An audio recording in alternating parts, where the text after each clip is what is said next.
PTI के कोई बड़े मशहूर आदमी हैं, उनका एक नाम लिखा हुआ था। तो उन्होंने सर्वे करवाया तो मिर्जा साहब का बहुत नीचे डाउन जा रहे थे। वोटिंग वाला सर्वे था। वोटिंग वाले सर्वे में बॉट्स इस्तेमाल हो जाते हैं। आप एक तरीकाकार है, आप पैसा खर्च करते हैं तो वोटिंग का जो ट्रेंड है वो आपके हक में आ जाता है। मिर्जा साहब का पैसा भी है, एस्टेब्लिशमेंट के बाद सिस्टम भी है, तो एकदम से मिर्जा अफरीदी साहब आखिरी वक्त में ऊपर आए और आकर वो शायद जीत गए वो मुकाबला। लेकिन अब आप आ जाएं, मैंने एक सर्वे करवाया और ये जो सर्वे का तरीका मैंने रखा था ना, इसमें दो नंबरी नहीं हो सकती। इसमें जो बॉट्स हैं वो काम नहीं कर सकते। उसकी वजह यह है कि यहां हम सवाल करते हैं 1 और 2 को लेकर, यानी अगर आप बचना चाहते हैं, नॉर्मली वैसे अगर आप ट्विटर के ऊपर, एक्स के ऊपर सर्वे करवाएं और उसको खरीदा ना जाए, उसके अंदर जो है वो इन्वॉल्वमेंट ना की जाए बॉट्स की, तो फिर वो ठीक सर्वे होता है। लेकिन अब क्योंकि एस्टेब्लिशमेंट बार बार इसके अंदर मुदाखलत करती है, कुछ सियासी जमातें भी करती हैं, लोग पैसा खर्च करते हैं, तो मिर्जा अफरीदी वाले इशू को फिर हमने एक और तरीके से सर्वे किया। और यह बड़ा सादा तरीका है सर्वे करने का। इसमें मैंने सवाल पूछा था, क्या खैबर पख्तूनख्वा में कुर्बानी देने वाले वर्कर्स की जगह सरमायादार मिर्जा अफरीदी को सेनेट का टिकट देना दुरुस्त फैसला होगा? अब यह फैसला कोई भी करे, चाहे इमरान खान करे, चाहे अली अमीन करे, चाहे कोई भी करे, बैरिस्टर गौर करे, कुछ लोग कह रहे हैं सलमान अकरम राजा ने इस पर एतराज किया है। बहरहाल जो भी फैसला करे, तो यह फैसला दुरुस्त होगा या गलत होगा? तो हमने हां के लिए 1 का ऑप्शन दिया था और नहीं के लिए 2 का ऑप्शन दिया था। अब तक जो मुझे इस पे वोट मौसूल हुए हैं वो लगभग 7,800 के करीब है। 7,800 वोट इस पे अभी तक पड़े हैं कमेंट्स में, 1 और 2 लेकर। और मैंने अपनी टीम को बड़ा लंबा टाइम दिया कि आप इसको जज करें और मुझे बताएं कि कितना वोट किसको पड़ा है। तो 100-150 वोट के बाद कोई एक आधा वोट पड़ता है मिर्जा अफरीदी को। ये आप निकाल लें, ये सबकी अमानत है। आप निकालें और निकालकर आप चेक कर लें, आपको फौरन पता चल जाएगा। आप निकाल लेना और निकालकर पढ़ना शुरू कर दें। 1 कितनी दफा लिखा हुआ है, 2 कितनी दफा लिखा हुआ है, लोगों ने ही डाले ना ये वोट सारे। तो आपको 1 मिलेगा 100-150 के बाद, यानी लगभग 1-2% मैक्सिमम भी लगाएं, चले 3%। लेकिन मिर्जा अफरीदी को लोग वोट नहीं कर रहे। ये मैं अवामी राय बता रहा हूं, आम आदमी ये कह रहा है। लेकिन पाकिस्तान तहरीक इंसाफ या इमरान खान साहब ने अगर मिर्जा अफरीदी को टिकट देने का फैसला किया है, या उन्हें अपने वोट, जो आजाद उम्मीदवारों के वोट हैं वो उन्हें देने का फैसला किया है, तो ये उनकी पार्टी है, उनकी अपनी मर्जी है। लेकिन ऐसे सरमायादारों के घरों से इनकलाब नहीं आया करता, फिर ये कंट्राडिक्शन हो जाएगी। अच्छा, पाकिस्तान तहरीक इंसाफ के पास नाजरीन इस वक्त भी एक डील मौजूद है, ये मैं आपको बता देता हूं। इसी की बुनियाद पे पाकिस्तान तहरीक इंसाफ के लोग कुछ बातें कर रहे हैं। जुल्फी बुखारी साहब से जो है वो गए अमेरिका में, सेनेट में, वहां पे जाके उन्होंने सेनेट के सामने मामलात रखे। लेकिन ये वही सेनेट है जहां पे हाफिज सैयद आसिम मुनीर साहब के खिलाफ और दीगर कुछ और लोगों के खिलाफ ये अमेरिका के अंदर, अमेरिका की जो पार्लियामेंट है उसके अंदर आवाज उठाना चाहती थी पाकिस्तान तहरीक इंसाफ। लेकिन बुखारी साहब ने जो है वो बड़े शाइस्ता अंदाज में पाकिस्तान तहरीक इंसाफ का मुकदमा रखा है। इसमें एस्टेब्लिशमेंट का वर्ड वो यूज करते रहे, लेकिन आसिम मुनीर का लफ्ज उन्होंने इस्तेमाल नहीं किया, जिसपे पाकिस्तान की मिलिट्री एस्टेब्लिशमेंट को बड़ा जो है वो तकलीफ होती है, वो मना करते हैं इससे। मेरे ख्याल में मुझे ऐसा लगता है कि पाकिस्तान तहरीक इंसाफ शायद रास्ता निकालना चाहती है, या अली अमीन गंडापुर के पास कोई रास्ता है जो उन्होंने 90 डेज की बात की है। लेकिन इमरान खान साहब, क्या जो डील इस वक्त पाकिस्तान तहरीक इंसाफ के बाद अब भी मौजूद है कुछ सोर्सेज के मुताबिक, क्या इमरान खान साहब उस डील को कबूल करेंगे?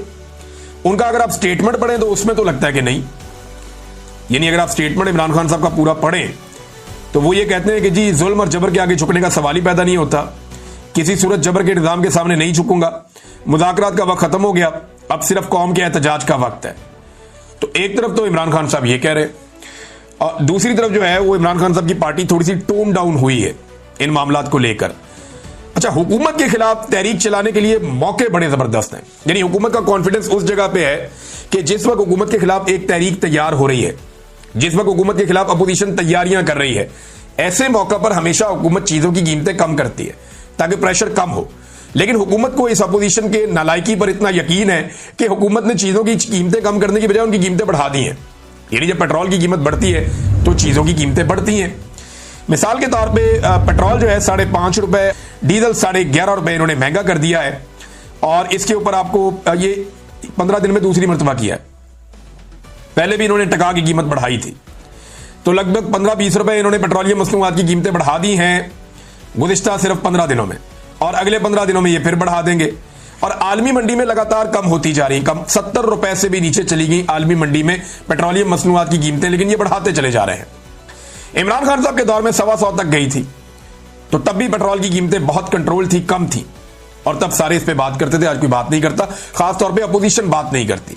देखिए, पाकिस्तान तहरीक इंसाफ ने ऐसा लगता है कि सारा इन्हिसार इस बात पे रखा हुआ है कि इमरान खान साहब की मकबूलियत से ही हम इलेक्शन लड़ेंगे, इमरान खान साहब की मकबूलियत से ही हम लोगों को बाहर निकालेंगे, इमरान खान जेल काटेगा, लोग इमरान खान के साथ खड़े होंगे, उसके बदले में हमें वोट पड़ा करेंगे। तो इन्होंने ऐसा लगता है, ये सोच लिया है कि हमने इमरान खान की मकबूलियत पर रखकर ही हमेशा सियासत करनी है। जो अवामी सियासी इशूज हैं उन पर कोई बात ही नहीं करता, उसके ऊपर कोई किसी किस्म की आवाज ही नहीं उठाता। आप गौर कर लेना, किसान के लिए क्या पाकिस्तान तहरीक इंसाफ निकली? आप इनसे पूछेंगे तो वो कहेंगे जी सोशल मीडिया पे हमने तहरीक चलाई है। प्रैक्टिकली निकले? नहीं निकले। मजदूर के लिए निकले? नहीं निकले। बेरोजगारी के लिए निकले? बेरोजगारी कितनी ज्यादा बढ़ गई, 22% तक चली गई, निकले? नहीं निकले। गुर्बत के लिए निकले? आधा पाकिस्तान गुर्बत की लकीर से नीचे जा रहा है तकरीबन, और यह सारा इसी दौरे हुकूमत में हुआ। क्या पाकिस्तान तहरीक इंसाफ गरीबों के साथ खड़ी हुई? नहीं हुई, सोशल मीडिया पे खड़ी हुई। और वो सोशल मीडिया का कमाल है, जो प्रैक्टिकली मैदान में निकलकर सियासत आपने मैदान में करनी होती है। अगर 8 फरवरी 2024 को पाकिस्तान की आवाम सोशल मीडिया पे सिर्फ आपको वोट डाल देती तो क्या आप इलेक्शन जीत जाते? उसके लिए लोग निकले, प्रैक्टिकली पहुंचे, डब्बों के अंदर वोट डाले और वोट डालकर उनके ऊपर पहरा दिया, इस तरह आपको सीटें मिली है। तो आप प्रैक्टिकली आवाम के साथ खड़े हुए या नहीं हुए, ये बड़ा सवाल है। यानी महंगाई का तूफान आ गया, गरीब आदमी के साथ आप खड़े नहीं हुए, मुआशी तबाही होगी। आटे का स्कैंडल के खिलाफ पीटीआई खड़ी हुई? नहीं हुई। चीनी के स्कैंडल के खिलाफ पीटीआई ने एहतजाज किया? नहीं किया। दहशतगर्दी बेकाबू हो गई, डॉक्टरों और हेल्थ वर्कर्स के साथ जो पंजाब में हुआ, क्या कुछ किया पीटीआई ने? कख नहीं किया। बुकला का साथ नहीं दिया, उसातिज़ा का साथ नहीं दिया, तलबा का साथ नहीं दिया जो तलबा के साथ हुआ, बल्कि बैकफुट में चले जाते हैं। हत्ता के जो सहाफियों के साथ हुआ उस पर भी पाकिस्तान तहरीक इंसाफ ने सहाफियों का साथ नहीं दिया। इमरान खान के दौर में सहाफियों को थोड़ी मार पड़ती थी ना, तो सारी अपोजिशन इकट्ठी होकर सहाफियों के साथ खड़ी हो जाती थी। आज इस दौर में सहाफियों को बहुत मार पड़ रही है, लेकिन पाकिस्तान तहरीक इंसाफ के लोग सहाफियों का इवन नाम लेने तक के लिए भी तैयार नहीं है, खड़े होने के लिए तैयार नहीं है। कोई बंदा खड़े होने के लिए तैयार नहीं है। जिन लोगों को जबरी तौर पे लापता किया गया, मैं अपनी मिसाल आपको देता हूं, जमात इस्लामी के लोग मुझे मिलने आए, नून लीग के लोग मिलने आए, कुछ पीपल्स पार्टी के लोगों ने भी राब्ता किया। जब मैं जबरी तौर पे लापता होकर वापस आया, पीटीआई को कोई बंदा मिलने ही नहीं आता था, डरते थे सारे। बल्कि जो राब्ता करते थे वो कहते थे इमरान साहब आप बोलना बंद कर दें। मुझे शहरियार अफरीदी ने भी ये कहा, अली अमीन गंडापुर ने भी ये कहा कि इमरान साहब आपने बिल्कुल अब कोई प्रोग्राम नहीं करना, किसी किस्म की बात नहीं करनी, बड़ी तकलीफें आपने और आपके खानदान ने देख ली है, लिहाजा अब आपने चुप करके बैठना है। मैं हल्फन कह रहा हूं, इन दोनों से आप पूछ लें, इन दोनों ने मुझे फोन करके कहा कि आपने इमरान साहब अब किसी किस्म का वीलॉग नहीं करना आइंदा जिंदगी में, आप वक्त गुजारें अभी जब तक हालात ठीक नहीं हो जाते। तो मैंने इनसे कहा जी मैं तो जब अपने आप को सेहतमंद महसूस करूंगा मैं काम करूंगा। तो ये मिलने तक नहीं आए, किसी दोस्त ने बातचीत करवा दी, कभी तो करवा दी। तो ये बिल्कुल मीडिया के साथ खड़े नहीं हुआ। सत्तूर के साथ जो हुआ, मुतीउल्लाह जान के साथ, सहाफी अहमद फरहाद साहब के साथ, शायर भी हैं, समी इब्राहिम साहब के साथ हुआ, सिद्दीक जान के साथ जो हुआ, पाकिस्तान से बाहर जो सहाफी बैठे हुए हैं उनका नाम लेते हैं इक्का दुक्का। एक दफा अली मोहम्मद खान साहब ने नाम लिया, आलिया हमजा साहबा ने एक दो दफा नाम लिया कहीं पे, इक्का दुक्का दफा, या